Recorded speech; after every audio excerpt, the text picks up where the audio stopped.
Hello, good evening, everybody. David Rouse, advisor with the Housing Agency here. You're very welcome to our webinar on owners management companies and multi-unit developments. I'm joined on the session by my colleague, Mary Coffey, and Mary is going to assist me with the slide presentation tonight. A couple of house rules before we start. I'll move on to the next slide, which shows our timetable for tonight. So we'll have our presentation, we'll do an online Q&A, and hopefully that'll work well, and we'll finish up at about 8 o'clock. In terms of other housekeeping matters, you can see and you can hear us, but we can't see or hear you. You can contact us through the Q&A function at the bottom of your screen when we get to the Q&A at the end. We do have some questions that came in earlier on today, so we'll deal with those as well. At certain times, I may turn off the video just to assist with bandwidth capacity, and I may also mute other participants like that. So here's our agenda for this evening, and before going on with that, I'd like to thank my colleagues in the Housing Agency and the Apartment Owners Network and other bodies for sharing this webinar with you tonight. We were due to be in Chartered Accountant's house in Pearse Street in Dublin, and we've moved about 6 or 7 kilometres west to my home in Ashtown tonight. So hopefully you're all keeping safe and abiding by the HSE rules and protocols around social distancing.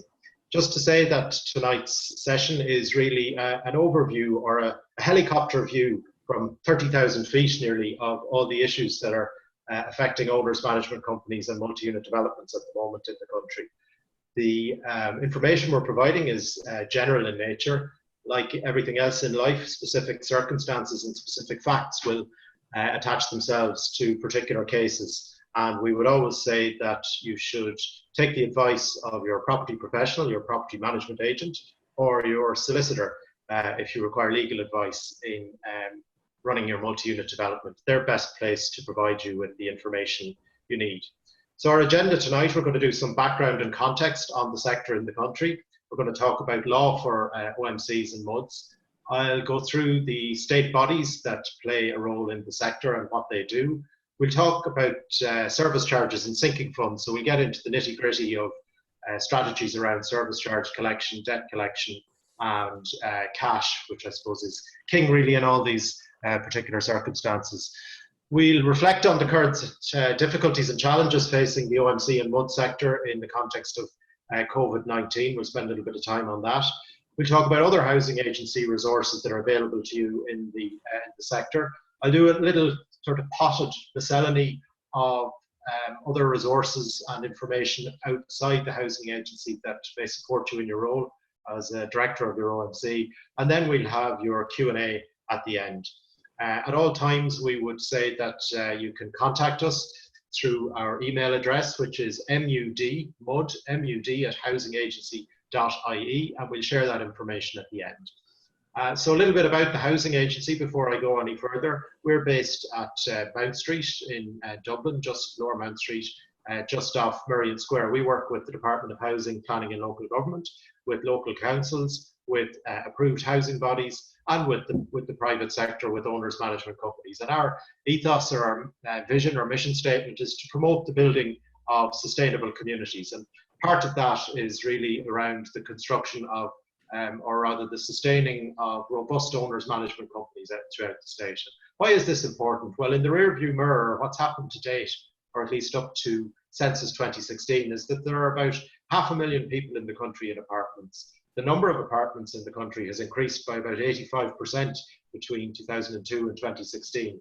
Now, as I say, those figures are 4 years ago. Our next census is due to be April 2021. So there have been a considerable increase in that number over time. As the slide says, there is 32 or 35% of the housing stock in the Dublin city area is now apartments. So it has outpaced terraced or conventional housing as a housing type in the Dublin city area. We're not just talking, of course, about apartments here. We're talking about managed estates. So the common feature in the estates we have in mind is the owner's management company. So we could be dealing with conventional housing estates that have shared services and shared space that is controlled by the owner's management company. What's important to note as well is the number of owners management companies in the country. The run rate, or the number of OMCs every week, is about 3 new OMCs have been incorporated in the state every week on average over the last 5 years. Now, the challenge might be, and here's a list of some of the most recent ones in March and February and January of this year. And this is information taken from the company's registration office. And it's probably an underestimate of the number of OMCs, because we're trying to determine them by name. People might say, well, that seems like an extraordinary, we might go back a slide there, Mary. It seems like an extraordinary number of OMCs per week. But here's an example of some context of an estate in Harold's Cross in Mount Argus, where there were 8 OMCs incorporated for one estate. There were 8 blocks in that apartment development, and each block had its individual OMC. So that gives a little bit of context of how the numbers can be so high, and why intuitively 3 a week might seem high. So moving on then to our next slide. So that's the rear view mirror. Looking out into the future, the Central Statistics Office estimates that the country's population could hit something around 7 million in the 2050s. National planning policies are pointed at increased densities, the reduction of urban sprawl, and the National Planning Framework indicates that the number of apartments in the country as a proportion of housing stock should increase to about 39% in 10 years' time. Now, clearly there's a context here to the COVID-19 situation, and all projections and all commentary, I suppose, really has changed the world and has pointed us in a different direction.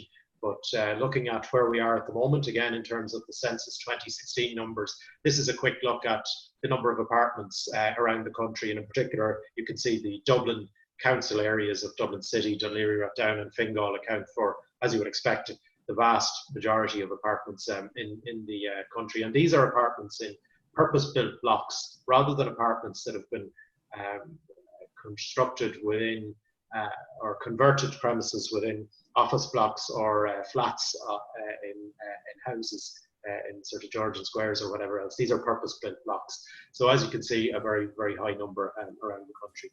Looking then on the next step in our content in our session tonight, we're going to look at the collective structures underpinning owners management companies. We want to try and articulate a clear understanding of the roles and the various actors in the play, if you like, in the MUD sector. Conscious that you, as owner management company directors, have taken the time to tune in tonight out of your home working, no doubt, or those of you who are out and about as essential workers, you've taken the time to tune in tonight because you're volunteers and you want to be equipped with knowledge in the sector. We're also conscious that there's a wide spectrum of people tuned in tonight. So we would have management agents, we have OMC directors, we may have some people who are apartment owners or investors, and we're conscious equally that you have a lot of knowledge already. So hopefully what we deliver tonight can contribute to that and can enhance your understanding and point you in the direction of where you can find out more on the sector.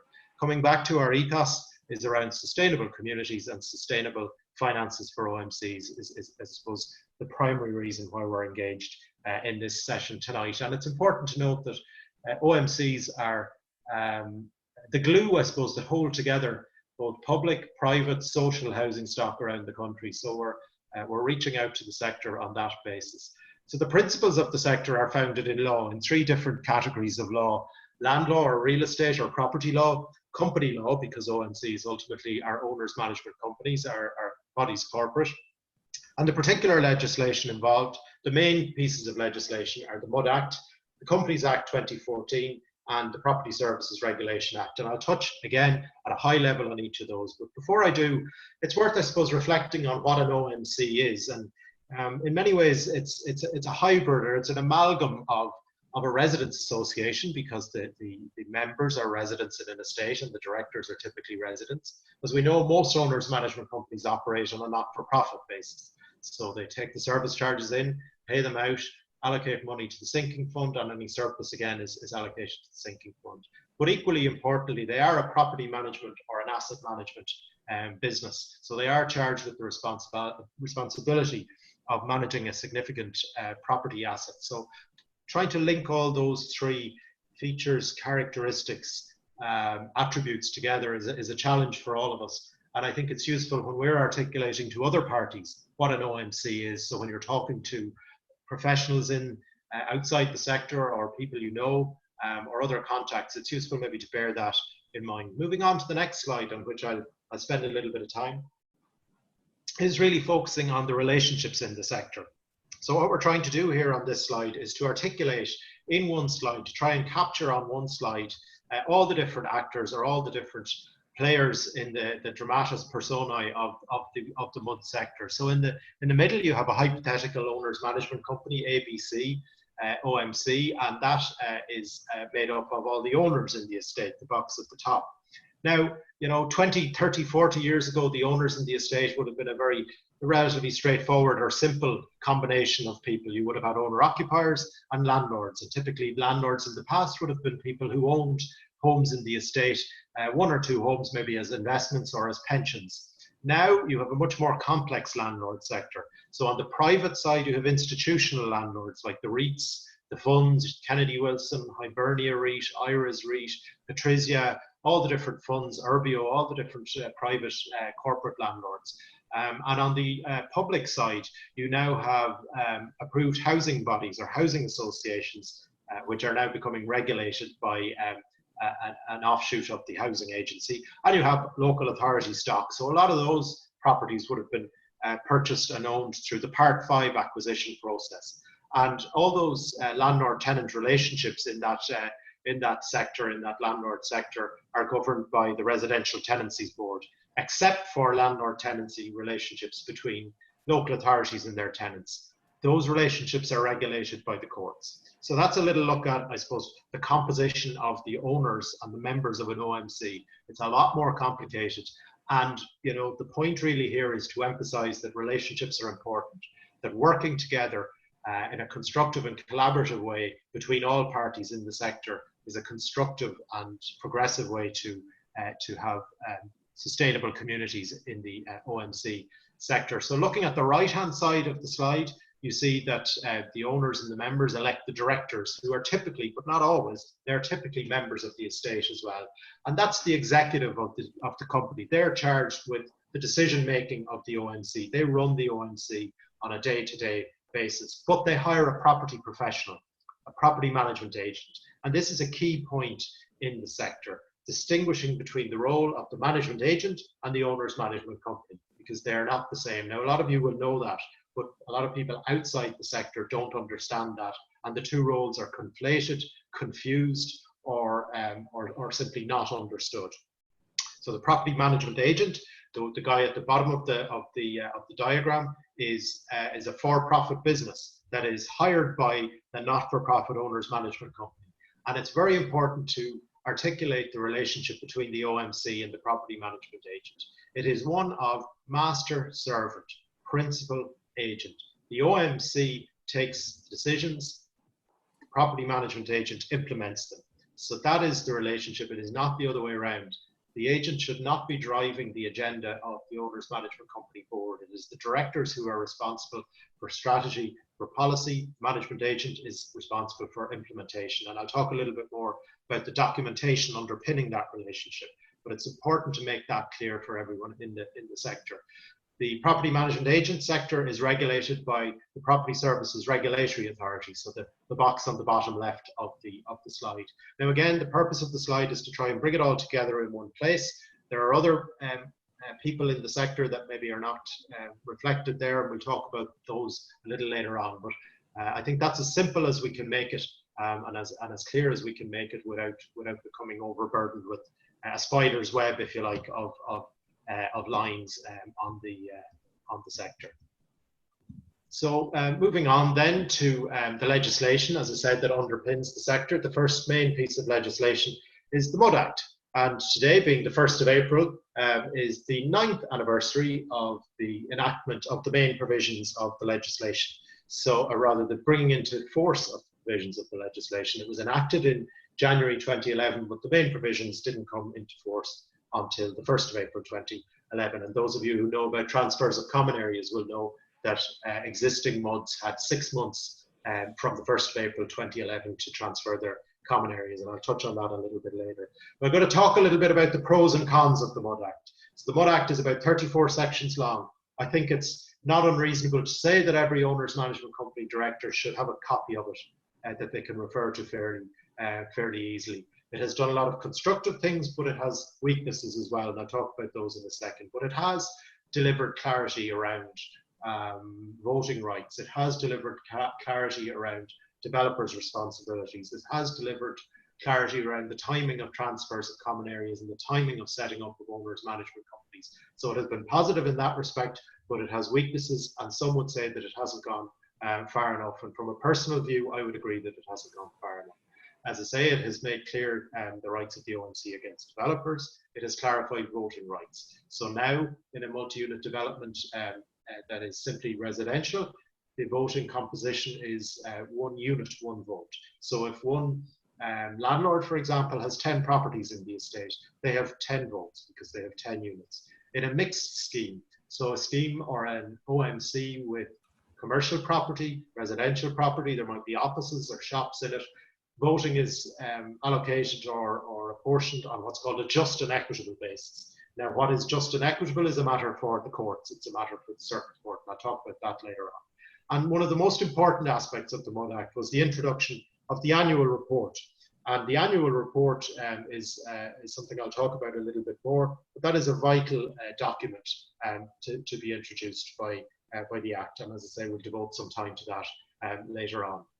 The gaps in the MUD Act, well, it hasn't made service charges much easier to collect. You still have to go through the courts. The rules around sinking funds are really guidance, and the detail is nominal. It's really aspirational. I'll talk about that later on.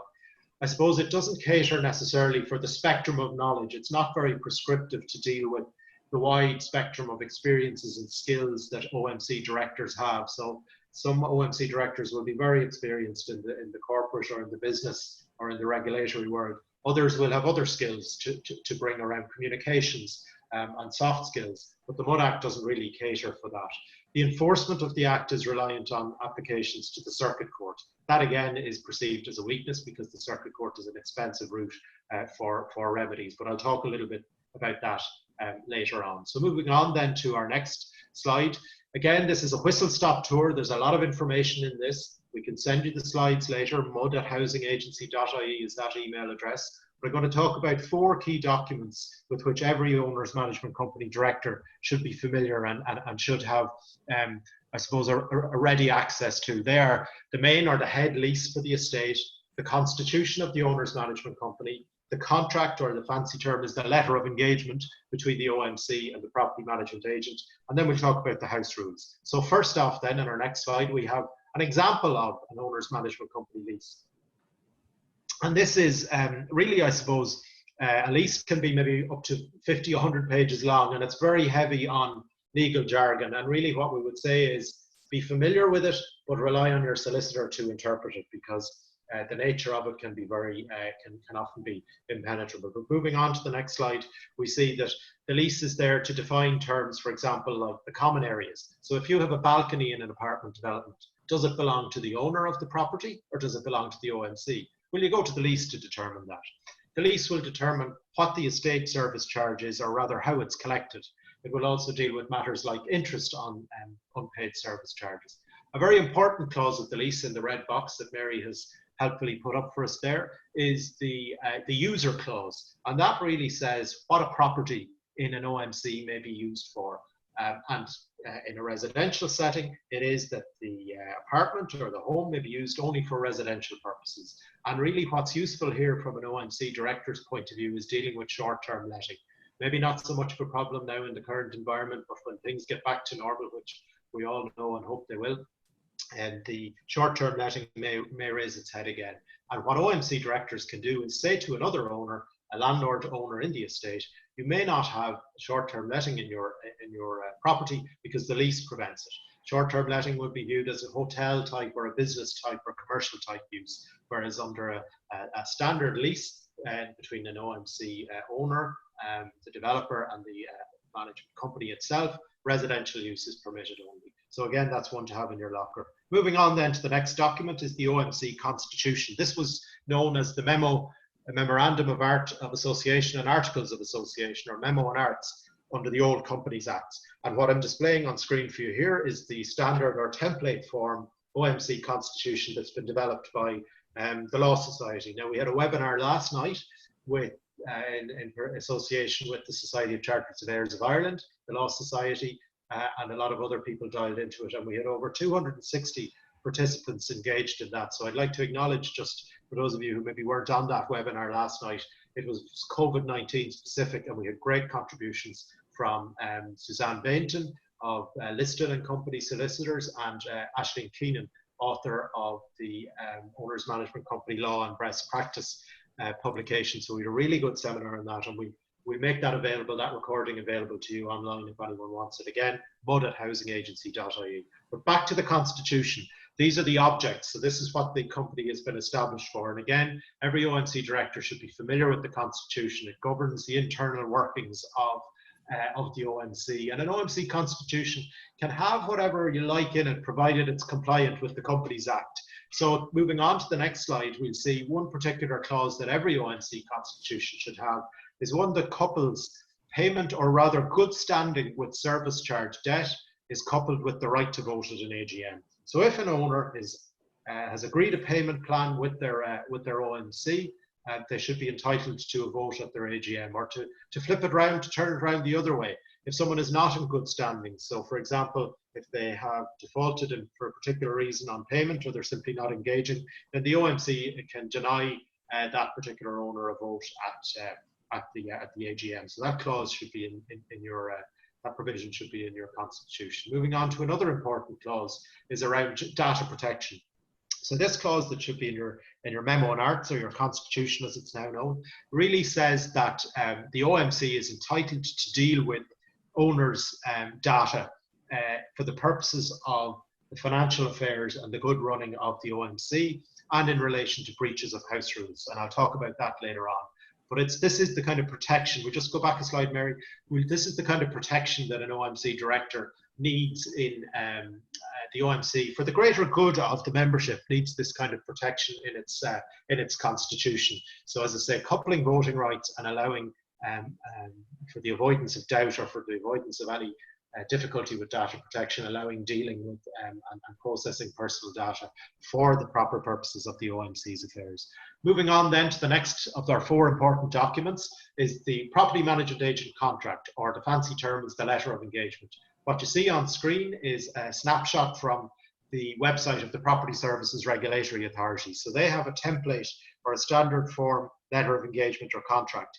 And we had a presentation a number of months ago that I attended, where the Property Services Regulatory Authority Chief Executive, Maeve Hogan, stressed, could not underestimate the importance and significance of this document as between the OMC and the management agent.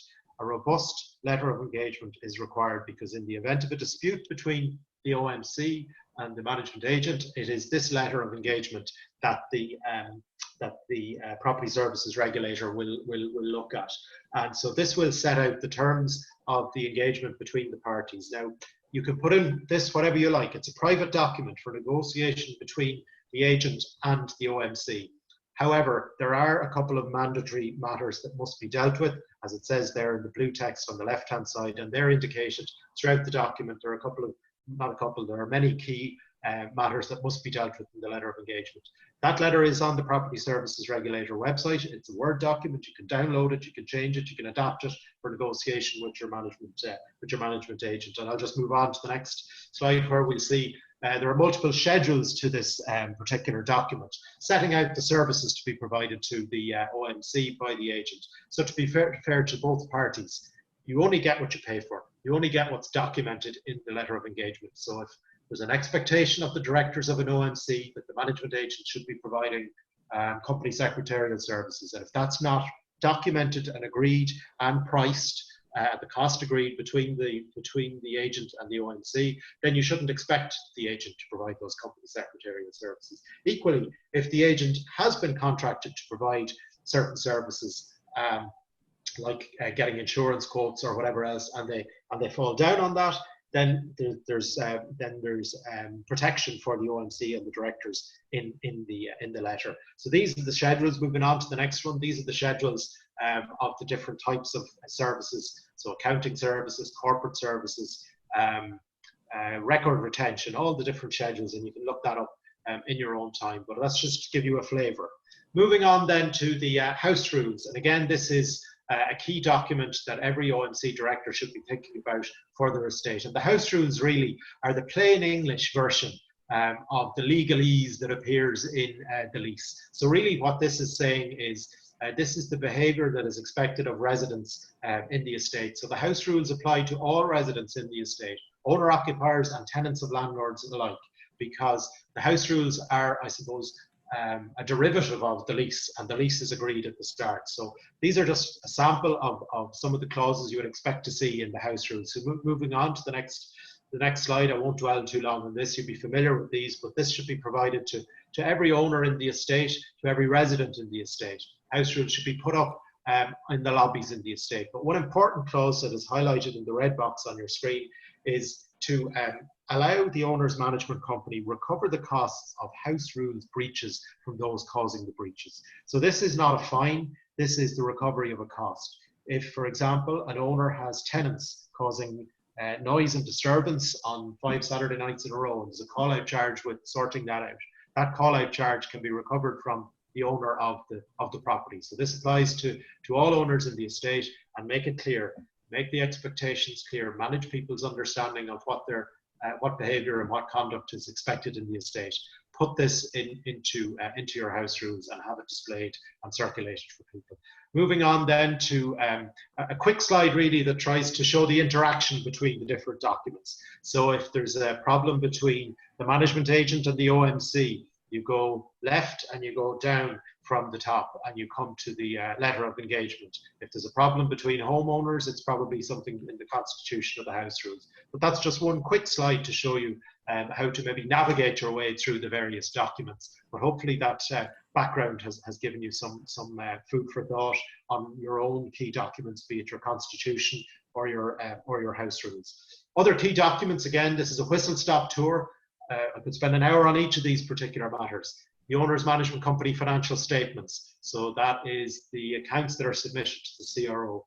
They should be rich in data, rich in information for the members. The annual report under the MUD Act, I'll talk about that in a second. Two other key documents with which directors should be familiar are proxy forms, which are quite relevant in the current context where we have limitations on holding of annual general meetings, on which I'll touch in a second.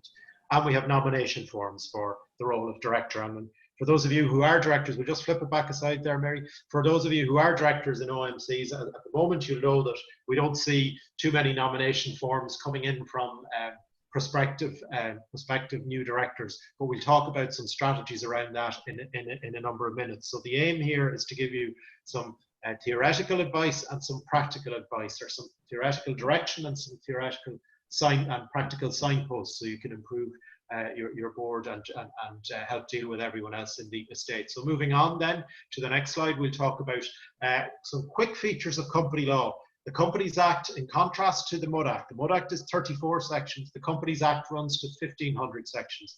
Don't print off a copy of the Companies Act, please. You'll destroy a forest, you'll destroy your printer, and you may break the internet.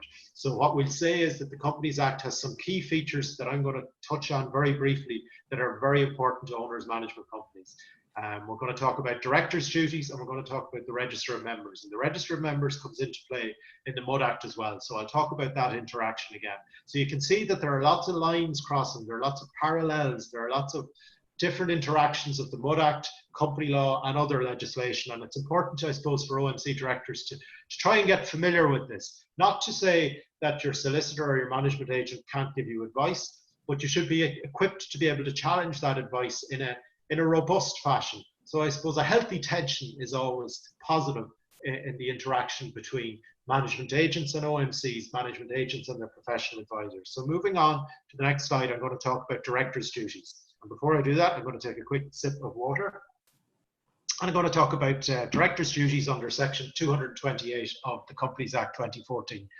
So directors must come to their role of the board, on the board of the OMC, with an independence of mind. They must act in good faith in what the director considers to be the interests of the company. So that's the box at the top. It's no good directors coming to their role of OMC directors trying to represent niche interest groups, be that a developer, be that their own personal agenda on the board, be that perhaps as a landlord trying to take an exclusive position for the benefit of landlord members, or indeed a local authority or an AHB. Every director should be coming to the board with an independence of mind, objectivity to the best they can around the best interests of the members as a whole. At the bottom of the screen, so all the different duties are listed out there. I'm highlighting the most important ones. The bottom of the screen is the duty to avoid conflicts of interest. So OMC directors should not be putting their own interests ahead of or interfering with their role as director. They can't fetter their discretion. They can't put limits on their independence. And a conflict of interest, an example of a conflict of interest would be where an OMC director has a cleaning company and they want their cleaning company to win the contract for the cleaning of the common areas in the OMC of which they're a director. That is, on the face of it, a conflict of interest. However, if that director goes in an open and forthright manner to their board and says, I'd like my company to tender for this contract, I will step back or recuse myself from any interaction in terms of the board deliberating on the contracts.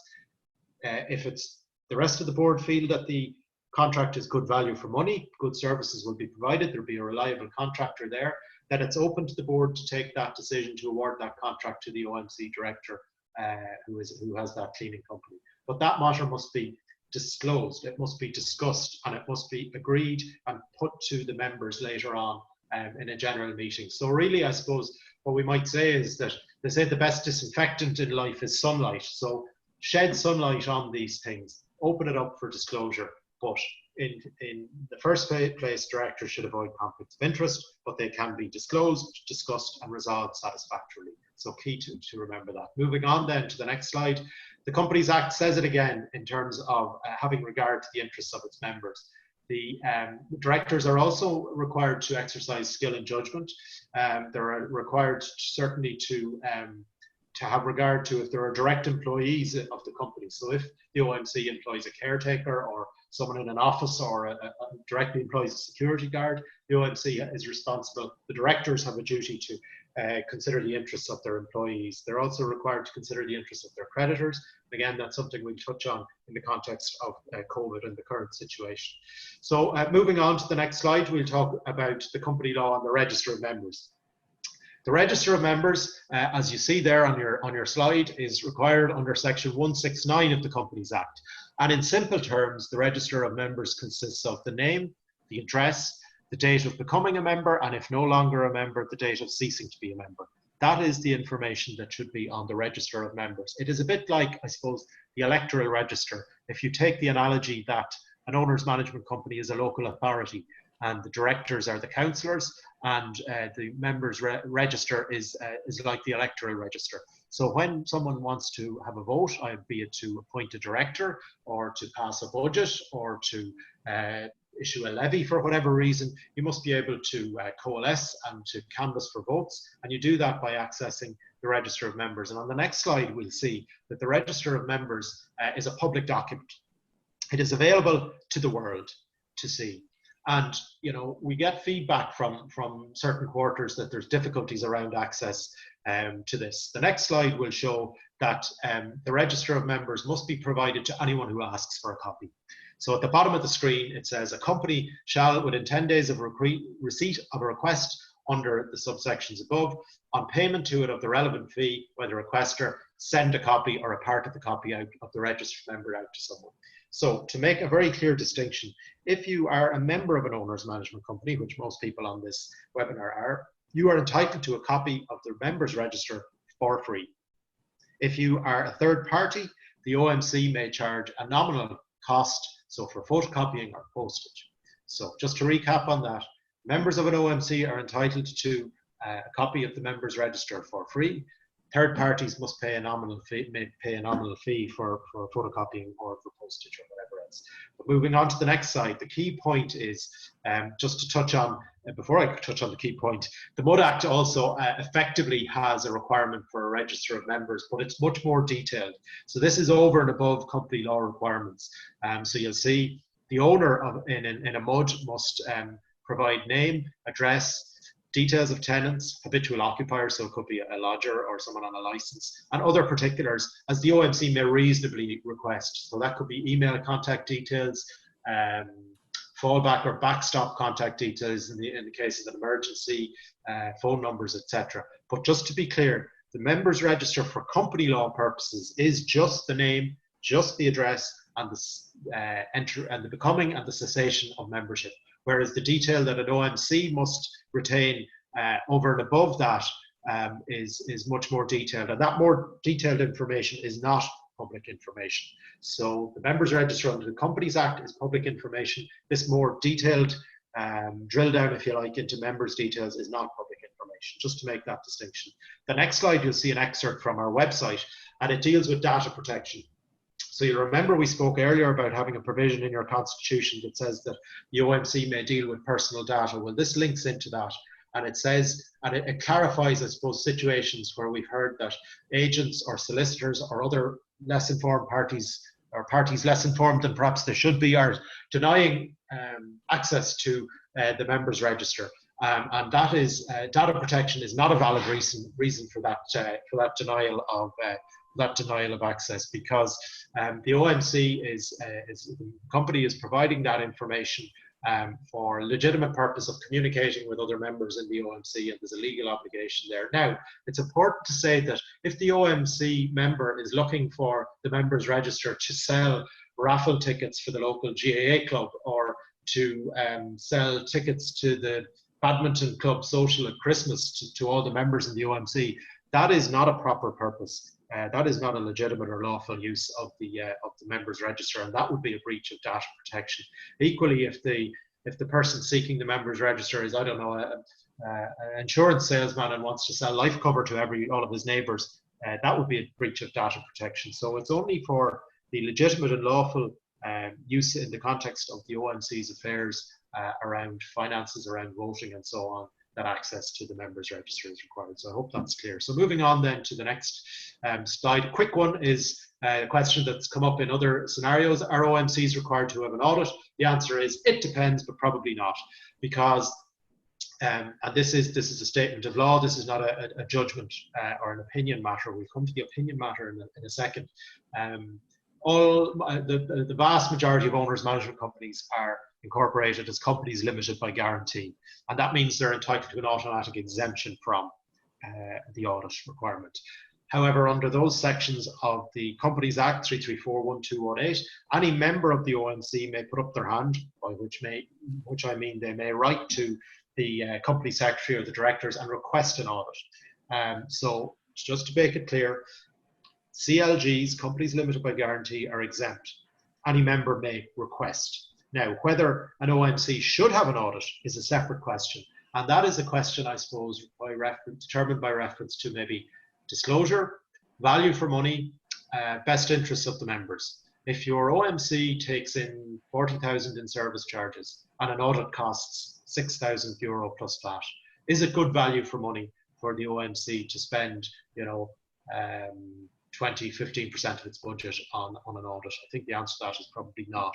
Probably no, it's not value for money if everything else is going okay.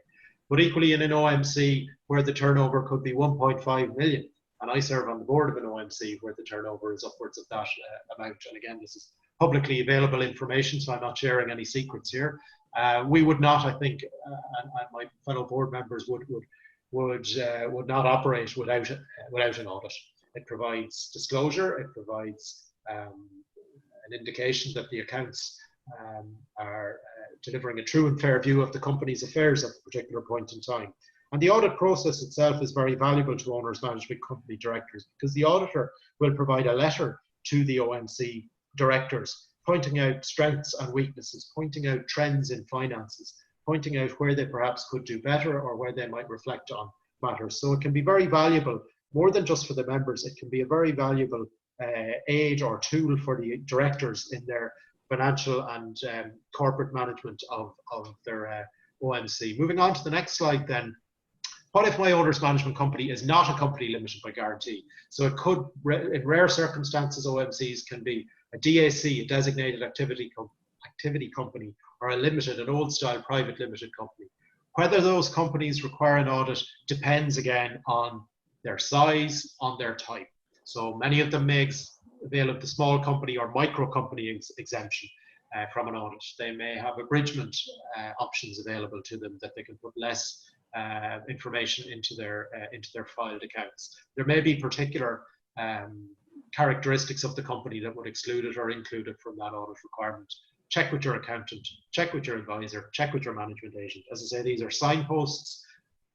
Take the advice of the qualified professional on this particular issue. Moving on to our next point is to talk about the various actors in the state, the various regulatory bodies. The first one is the Office of the Director of Corporate Enforcement, or the ODCE. That's their website. They are tasked with the enforcement of corporate compliance, enforcing the Companies Act.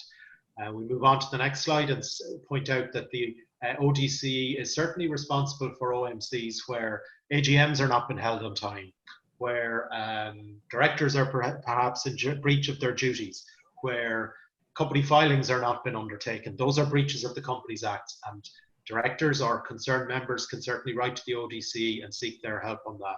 However, as the box at the bottom says, the ODCE, to be fair to them, they don't deal with enforcement of the MUD Act. They don't deal with budgeting, service charges, fire safety insurance, any of those house rules, anything else like that, unfortunately. That's outside their remit. So they're tasked with corporate compliance, enforcement of the Companies Act, and they do take an active role.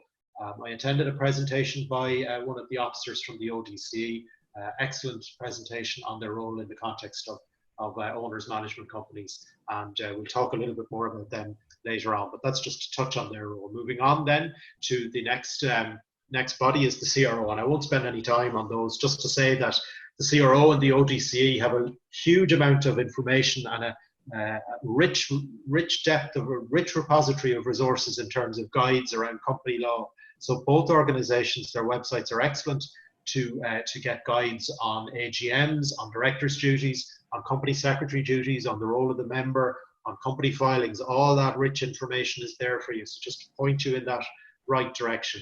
Moving on then to the role of the Property Services Regulatory Authority. So they're tasked with managing, with regulating management agents.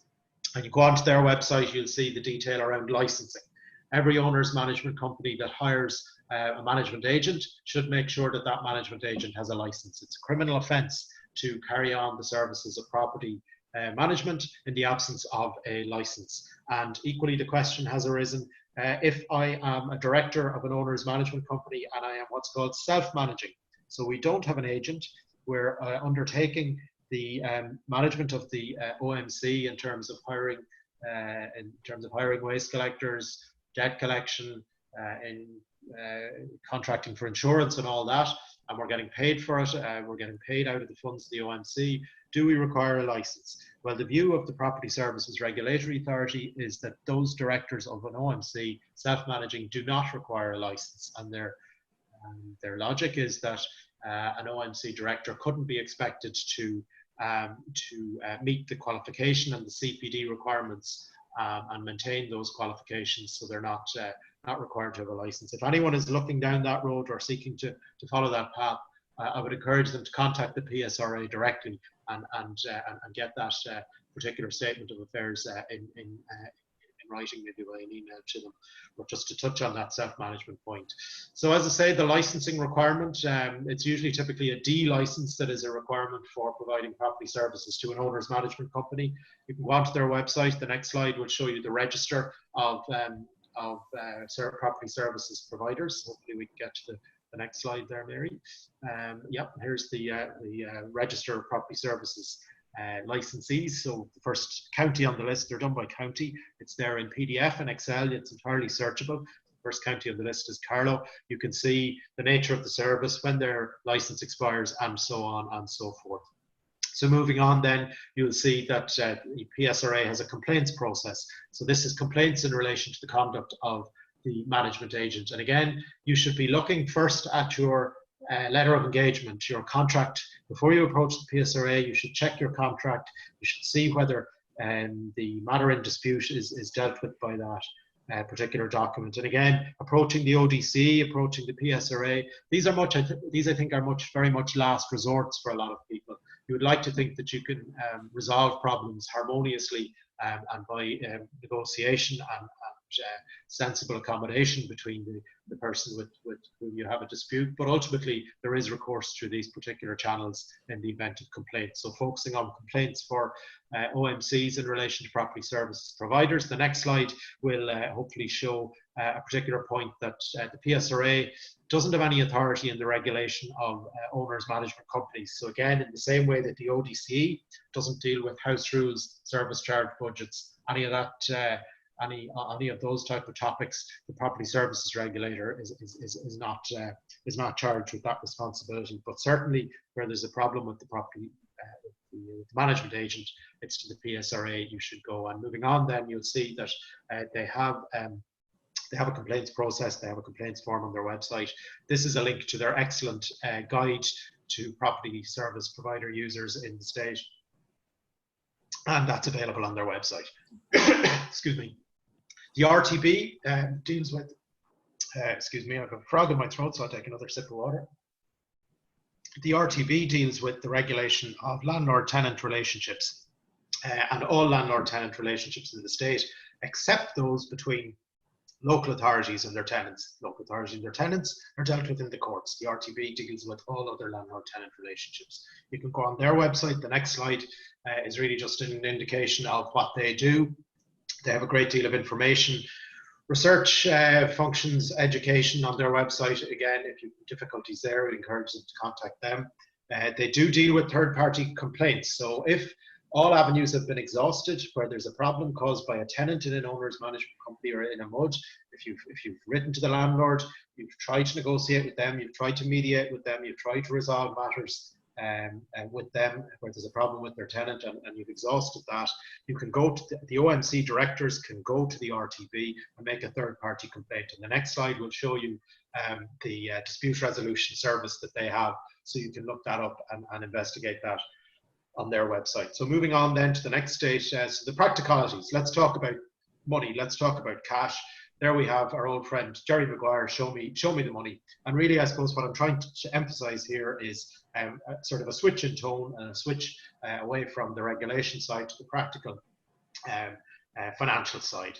So why should people pay their service charges? There's the carrot and there's the stick. It is a requirement of your lease. It is a democratically determined decision between you and your fellow electors, if you like, or your fellow members of your estate. The budget is passed, the service charge is passed at the annual general meeting. Everyone would have had a chance to vote on it at that particular time. The service charge debt is a contract debt under the lease. Section 1810 of the MUD Act says that every owner in a multi-unit development shall be under an obligation to pay their service charge. So the lease says it, the AGM says it, it's a contract debt, it's a provision of law. What happens if you don't pay your debt? Well, there's clearly, if you don't pay your service charge, or if other members are not paying their service charge. What we're trying to articulate here is strategies, points of touch points for you as directors to emphasize when you're looking at your debt collection, or you're looking initially at your invoice issuing. These are the things you should have in your mind. These are the points you should be making to your members and to your fellow directors. You will end up with diminished service levels in the absence of full payment of service charge. You will end up with the freeloader effect, and the expectation that other members, that neighbours will be making up the difference, will be meeting the shortfall caused by their other members. And what we're saying here is really that prevention is better than cure. Get out ahead of this issue. Provide as much information as you can to your members, to the residents in the estate, within the bounds of common sense and within the bounds of the confidentiality required in the operation of an owner's management company. And I'll touch on that in a second, but show them the information, show them what services are being provided to their estate, show them what they're getting for their money. And you can do that through the annual report, and we'll talk about that now. That is required under section 17 of the MUD Act. And the next slide will show that the annual report is separate and distinct from the financial statements of the OMC. So it's not the company accounts that are filed with the CRO. but there's a lot of information in common between the company accounts, the financial statements, and the annual report.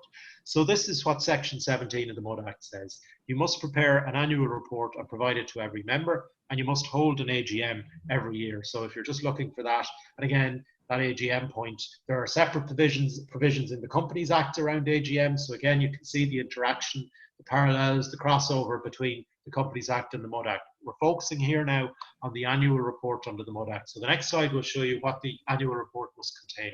And this is a direct extract from subsection 2 of Section 17 of the MUD Act. So the annual report must show income and expenditure, assets and liabilities, details of the sinking fund, how much is there, where it's going to be spent. Moving on to the next slide, the annual report must talk about the service. It must show the service charge budget for the current period and the next period. It must talk about planned expenditure from the sinking fund, and we'll talk about sinking funds in a minute. It must show the insured value of the property and the insurance company with which the policy has been taken out.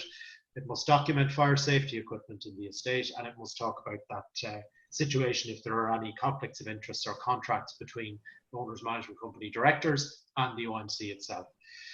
So again, we're talking about service charge collection here. We're talking about documenting things. So set it out in the annual report, show the value, show what people are getting for their money. Have a debt collection policy set out clearly between the owner's management company and the agent. So when you're going to issue the invoice, when you're going to follow up with a call, when you're going to follow up with a letter, when you're going to take it legal, when you're going to take it heavy legal.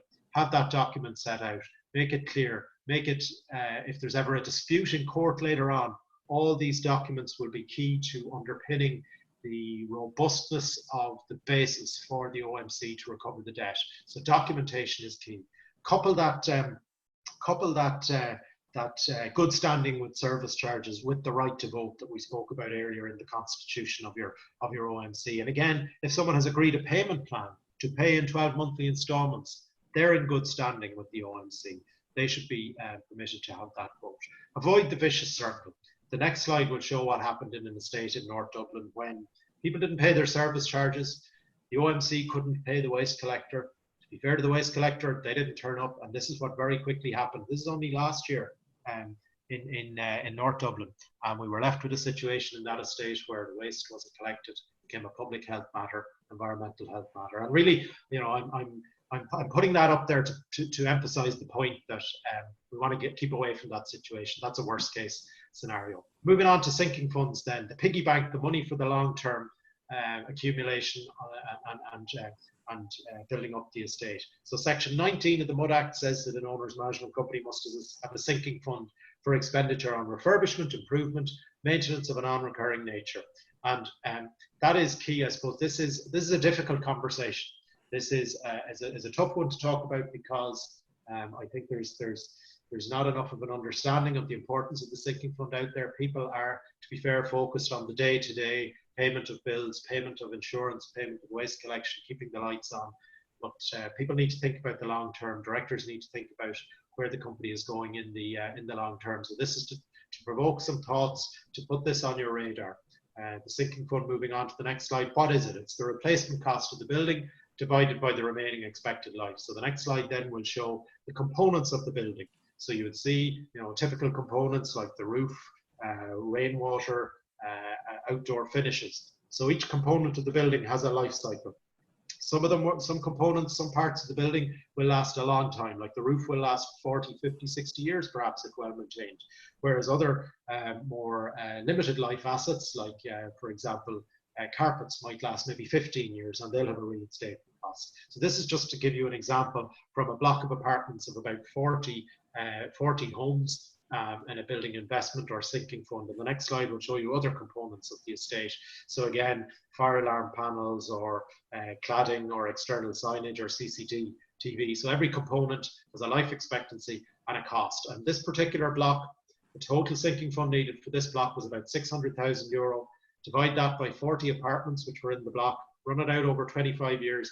That's €600, €585 a year. That's separate, apart, distinct from the annual day-to-day running costs. So this is outside of insurance, outside of waste collection, outside of maybe painting could be a long-term one, but other day-to-day management, keeping the lights on in the common areas, servicing the lifts. So it's a tough situation, and it's a difficult conversation to have. But if you were to look at the next slide and follow the advice of the MUD Act, you'd be stuck. The MUD Act is advisory. It says €200 per year or such amount as may be agreed by a meeting of the members. So, you know, directors need to be reflecting on the content of their sinking fund. If they've commissioned a sinking fund report or a building investment fund report, you know, spend the money on a qualified quantity surveyor or engineer to do this work. And it may be that, you know, certain aspects of the estate have been kept well. So if your roof has been well maintained, it may have a very long life cycle and it may be of a lesser concern. But these things should be on the radar of the OMC. And these are the conversations you need to have now, today, with the board, and equally in the long run with the AGM. Have this conversation with the members, make it clear what people are expected to pay, and where the estate is going to be maintained in the future. Because it's a bit like, we'll flip it back a second, Mary. It's a bit like thinking about a pension. You don't start providing for your pension when you're 40 or 50. You start providing for it when you're 25, when you have the capacity and the earning capacity, and you can smooth out the cost over a long number of years. The same principle applies in an owner's management company. You have to smooth that out. You have owners coming and going in an estate, so there needs to be an equitable treatment over time. That people who are buying in late to the property should not be penalised with an excessive sinking fund contribution. So try and start it early. Again, a lot of owners management companies are just getting back on their feet. On the next slide, they're getting back on their feet from the crisis. The SCSI did some great work the year before last on sinking funds, and the message was difficult. A lot of OMCs are not thinking about this at all. Some have put away some money, but a lot of them aren't thinking about it at all. So they need to start thinking about it. Difficult conversation, but there's a rigor and a robustness around this that needs to be engaged with. So moving on, then we'll talk a little bit about enforcement of the MUD Act and the discretion of the jurisdiction of the Circuit Court. So this is Section 24 of the MUD Act, and it talks about the role of the Circuit Court. The Circuit Court really has huge discretion, huge freedom to make decisions around owners management companies and changes to OMCs. So on the next slide, you'll see that the Circuit Court can change the lease, it can merge OMCs, it can split OMCs, it can change the service charge budget, it can change the sinking fund budget, it can change the apportionment. Moving on to the next slide, you'll see that it can amend covenants in the lease, as I've mentioned. It can change the structure of OMCs. The point here is that the Circuit Court is the place to go for enforcement of the MUD Act. It has huge discretion, it has huge ability to make changes to a MUD. Hopefully you don't end up in the Circuit Court. You try and avoid that. You try and resolve matters by negotiation and by sensible deliberation. And there are requirements to enter into mediation as well. So bear that in mind. So this is just to give you a flavour of what the Circuit Court can do and the jurisdiction it has. Moving on then, the resources that we've provided on our website. The next slide will show you that we have useful links to all the documentation that I've illustrated earlier on. We have a very detailed frequently asked questions section. So questions that might come into your mind that we don't get to deal with tonight may be answered on our website. And I'm conscious of time. It's now it's coming up to 7:45. So you'll see there on our website we have some thoughts around recruiting new directors for your OMC. So succession planning, and I won't spoil the surprise there on those ideas. You can look it up in your own time. The next slide then, we'll think about what else should a director be thinking about. Well, certainly make sure you have your directors and officers insurance policy in place. Again, this came up in our COVID-19 session where we had, again, over 260 people dialed in, and Suzanne Bainton was very clear on the importance of this. Remember that the board acts collectively and collegiately, so you work as a team. A board can't have a board within a board. So you can't have one or two directors going off of their own volition, coming up with ideas and pushing them through as a rubber stamp at board meetings. Board members have to have that independence of mind that we spoke about earlier on, focus on collective, take decisions. It's open to directors to dissent and have their dissent recorded in the minutes. And if there's a real problem, it's open to directors to resign. But you would like to think that boards can operate on a consensus basis without coming to votes, without having to have that adversarial attitude, and that people can make progress in that collaborative manner. Think about managing risk. Some OMCs have what's called a risk register, which is basically a list of all the big issues that could come up in the future. And it has to be said that no owner's management company could possibly have envisaged the current situation, the pandemic that we have now. So that's not something, I suppose, that any of us would have ever thought we'd encounter. The MUD Act, company law, none of those provisions deal with the challenges and the difficulties presented by the current crisis. And we'll talk about that in a minute. But look at that succession planning. You know, we all get fatigued. We all perhaps run out of road. And hopefully, those of you who are tuned in tonight will be reinvigorated with information and with a new zest for your role as OMC directors, armed with all the data and the rich resources we've provided. But think about a time when you may want to step back. Who are you going to recruit? Think about succession planning in the long run. Again, we can't emphasize enough the value of independent legal advice on matters related to your lease, company law, all that side of it, the MUD Act. On the construction technical side, take the advice of engineers, take the advice of quantity surveyors. It's money well spent in the long run. It might be 2 or 3 or 5,000 euro today, but that could save you many multiples of that in the future in the context of snagging your common areas before you take them over from the developer, in the context of developing your sinking fund and your building investment fund. So moving on then to the next slide. Quick ones on COVID-19. This is going to be really quick because we're stuck for time. Keep in mind the HSE guidelines. Those, not just keep them in mind, those should be the guiding light of any decisions you make. So rules around social distancing, rules around essential services, rules around any of that, the HSE guidelines, the medical advice take priority. We're in an emergency here, and that's important. Think about communication with your members, with your residents in the estate. Cash is king. Think about where your money has been spent. Consider whether your service charges are going to continue to be paid in the short and medium term. We'll touch on it in a little bit more detail in a second. You can have board meetings over Zoom, over Skype, over MS Teams, whatever else. There are challenges around having AGMs, and we'll touch on that in a second. Bear in mind your duty as directors. Your primary duty is the best interests of the members as a whole. So before you take a decision, consider the HSE guidelines and consider your duty as directors to act in the best interests of members. The next slide will show you some documents that we as the housing agency prepared a number of about a week or two ago in quick reaction to the crisis that's hit.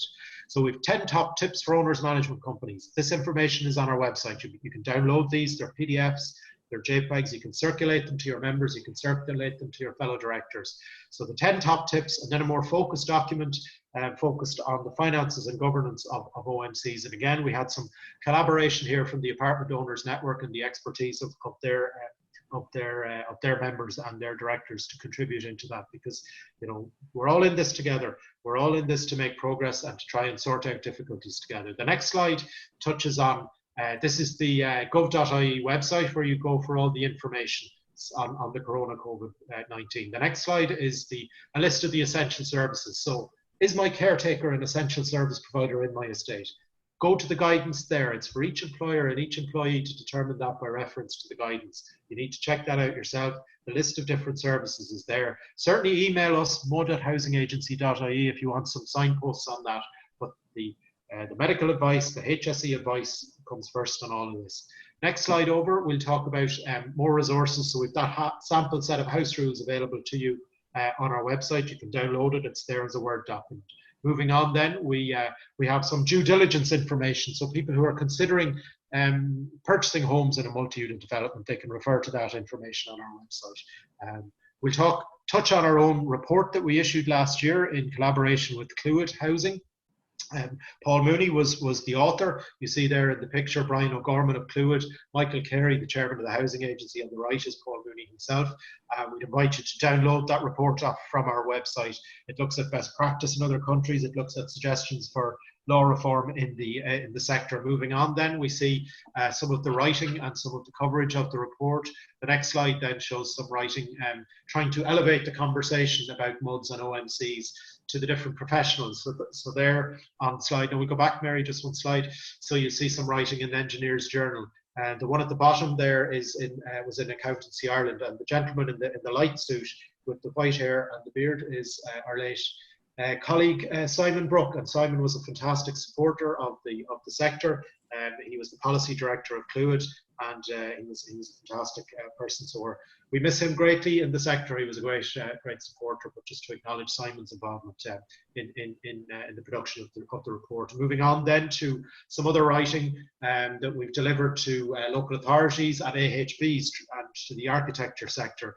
My colleague is Alda Dillon, and my collaborator Fiona Duncan in Clúid was involved in some of that writing. So again, trying to get the information and share the detail. Moving on then to some other writing we've done for the company secretarial profession in collaboration with Lease, the UK's advisory service on OMCs and RMCs in the UK, and touching on the commonalities and the issues for directors. And on the right there is an article I wrote with Patricia Murphy, a solicitor in Cork County Council, and again that tries to that appeared in the Law Society Gazette and highlights for the legal profession aspects and the regulatory environment for OMCs. Moving on then, we touch on two key documents that are available to you. The one on the left is the ODCE's Handbook on Company Law for Owners Management Companies. A copy of that is available on the Apartment Owners Network website. We should say that it has been withdrawn by the ODCE because it's out of date. The references in it are to the Old Companies Act 1963, but that is a fantastic document otherwise. It deals with perhaps every conceivable question under company law about an OMC. So the principles, the guidance, the thrust of it is still robust, just the references are out of date. But watch this space, we're working on that in the background. The other publication there is by Aisling Keenan, who spoke on our webinar last night, and that publication is available from Clarence Press. Moving on then, quickly some potted other points. The apartment planning guidelines were issued in March 2018. They now require what I might call a starter or an initial building investment fund or sinking fund statement for new apartment development. So moving on, every new apartment development must have a building life cycle report. So that is really a skeleton or a bare bones for owners management company directors, at least have something to go on before they start considering a building investment fund. And you can look that up yourself. We keep an eye on those sinking fund or building life cycle reports. The OMC and the MUD Act are now part of the planning guidelines as well. So again, the Apartment Owners Network was key in delivering that in that content and that improvement, and I suppose joining up the thinking around the sector. Moving on then, in the interest of time, we have a quick touch on what's available from the SCSI. So individual apartment owners and owners management companies are entitled to apply to the SCSI for funding for upgrades and insulation to both individual apartments and common areas. So they're open to hearing from OMC directors and from individual apartment owners around that. So we urge you to contact them. Moving on then, the last couple of slides, we're nearly there. Here's a list of all the websites you should look at. So the Property Services Regulator, the Office Director of Corporate Enforcement, Companies Office, SCSI, the Consumer and Competition Protection Commission, the Residential Tenancies Board, and the Apartment Owners Network. You know, we all think in different ways. We all have different ways of understanding the word. Some of us are more literary, some of us are more image focused, some of us are artistic and musical, and we can't cater for all tastes, but certainly the information there is articulated in different ways, and it might explain things in a manner that's more in keeping with your own way of seeing the world. There's the Apartment Owners Network website. They have a huge amount of data and rich sources of information. They're an advocacy body. Involved in that myself, as some of you may know, over the years. So I think nearly our last slide. We do have further webinars coming up. So if you found this beneficial or you want to share it with other people, point them to that website, to that page on our website, and we'll be putting up links to Zoom on that. Last slide, I think, is our feedback. So please tell us what you thought of tonight's event. Send us an email to mud@housingagency.ie for a copy of the slides, for any of your feedback, and we have a couple of minutes now for Q&A. We can use the Q&A function. So I might ask Mary to see if she can, switch off the share screen. So you should come back and you should see my good self. And we have a couple of questions. We have a couple of questions certainly from last night's session, and I can go with those. And I can certainly look at the first one, which was in relation to service charge collection during the COVID-19 situation, and people have lost their jobs and their difficulty paying their service charge. Certainly, I think the most important aspect there is communication. It's getting in front of it. It's getting to talk to people early. It's trying to, I suppose, manage expectations, see what payment plans people can enter into, see what options are available to people to pay for that by debit card, by credit card, by post-dated checks, by 12 monthly installments. Remember that from your point of view as a director of your OMC, you have a duty to maintain the company's finances and to operate in the best interests of the members as a whole, and to keep, I suppose, in some ways, to keep the show on the road. And that's a challenge, but certainly you have to bear that in mind, and to talk to your management agent, talk to your solicitor, get the information from them, get guidance from them, and because that is that's a key aspect. Another question that arose is, our AGM was due to be next month. COVID-19 has shut down. What do we do? It is possible to have what's called a hybrid AGM. So in that scenario, you get one member of the owner's management company you can have a situation where you have a quorum. So the minimum quorum, or the minimum number of members required at an AGM, is typically 2 under your owner's management company constitution and company law. So you can have one member of the owner's management company with the other member who is supposed to be there in person, appointed by proxy. So effectively you can have an AGM with one member personally present, and the others then can participate. They can't vote virtually, they can't vote electronically, they can't vote through Zoom or through Teams or through Skype, but they can appoint the member present as proxy. If you want more details on that, certainly drop me an email to mud@housingagency.ie, but there are options available. It would have to be said, though, the key in all this is obeying the HSE guidance around isolation, around social distancing, and so on and so forth. So bear those in mind, and bear that in mind as a priority over time. Certainly in terms of cleaning and waste collection services, the question arises, are those essential services under the guidance issued by the government? And the answer to that, I think, is yes. Certainly you can go on to the guidance that I mentioned, the gov.ie information that you have there, and you can check that out. But there are definitions there of essential services, and cleaning of buildings, waste collection, and other services associated with the maintenance of common areas fall readily within those definitions. So again, we're thinking about the safety and the health of residents and of occupants in the estate. Another question I might jump to is a non-COVID-19 related question that came in, was around interest on service charge debt. Where do I find out about that, and what are the legalities around that? Well, the answer is that the interest rate to be charged on service charge debt is set out in the lease. So you can check that out. And again, you know, the courts have varying views of what is a legitimate interest rate to charge on your service charge debt. So you should check the provisions of your lease, see what that says, and make sure you're comfortable and familiar with that. Another question that came in was around abandoned cars in an estate. So the question that came in was, have you any instances of abandoned vehicles in apartment parking developments where the common areas are not in charge of the local authority? How does the management agent try to trace the possible owners? The Gardaí have indicated no powers unless the area is a public road. And I suppose the question there is really, where is the person parked? Where is that abandoned car parked? And if it's in the space of a visitor, you possibly have a little bit more discretion if the car is causing an obstruction, or if it's in breach of parking practices or house rules or parking policies, there may be the option to clamp it and tow it. Now, again, you need to be cognizant of the rules and the regulations under the recent Clamping Act and the regulations that have been issued there. If it's in a private space, well, certainly you can contact the owner of that private space and engage with that person and see what the status of that particular abandoned car is. Look, we're coming up to about 2 minutes to 8. We're very quickly running out of time. I don't want to delay people unduly. We haven't had any questions, it has to be said, coming in over the Q&A function, and I'm not sure if that's a feature of unfamiliarity with the function, or whether we've managed to answer all your questions during the course of the session. So what I think I'll do is I'll wrap it up there. I'll say thank you very much to my colleagues in the Housing Agency, Mary Coffey, who's been great with our slides here tonight, to my colleague Michael McHale in our communications team, to Katrina Lawler as well. I'd say to you, don't be overwhelmed. There are resources there. You're not alone in your work and your struggles in your estate.